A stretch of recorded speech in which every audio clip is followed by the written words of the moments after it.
Hello, I'm Luke. I'm in software and I want to help other people get in software. So I want to talk to you today about a trap I think you can fall into when you're trying to get into software of just training indefinitely. Like just always trying to level your skill set, the quality of your skill set, and just doing that forever and then not actually trying to break into software. And in my mind, what the risk of that approach is that then you just give up because you're not getting into software and there's no end in sight. So I think I've seen people, I have seen people do like 2 boot camps, rack up certifications and then say like, hey, I got these certificates and now I'm going to go do this other thing in training. And then they do a post about that on LinkedIn, and it just makes me concerned when I see something like that person doesn't have a plan. And what I mean by that is they have a goal of finishing this, and then they finish it, and then they make a new goal for some other training, and then it just keeps on going. And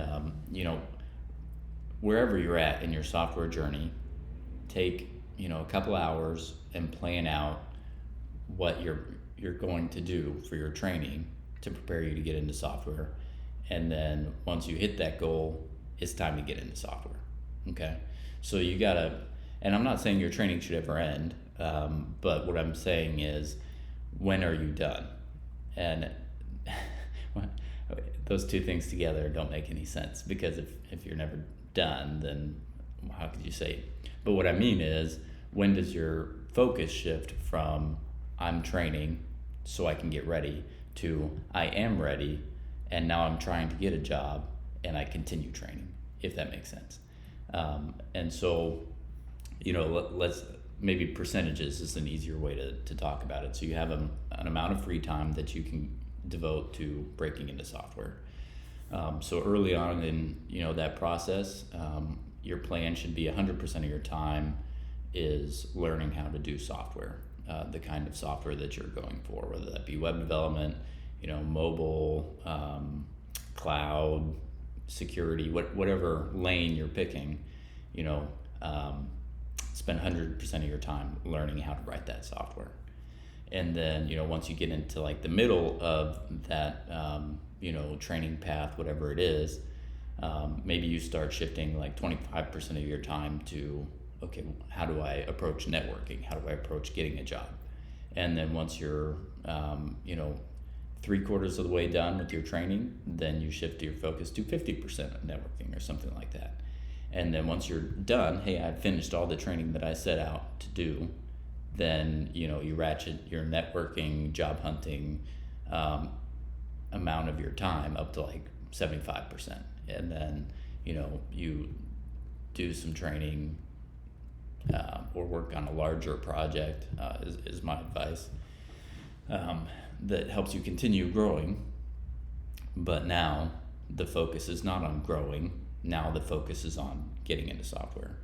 And I think that the focus oftentimes is on growing technical skills. And when you break into software, you're not gonna be at the level that you need to be, probably.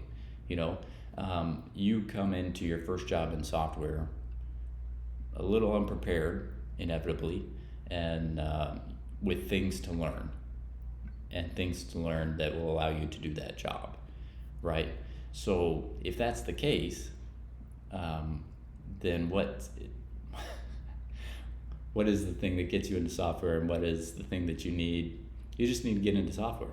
And that's about interviewing well, or I guess before that, generating interviews. And how do you generate interviews? Networking, making yourself an appealing candidate, interesting, talking to people, talking to more people, posting regularly on LinkedIn. So that's the first thing, a lot there. I almost got sucked down a rabbit hole. 2, interviewing well, being personable in interviews, likable, communicating your value add. that is not just your technical ability. There's other stuff there. You know, closing the interview, you know, giving them like, hey, I really want this job. I'm excited about it. Like, you know, reach out to me and, you know, let's talk about it.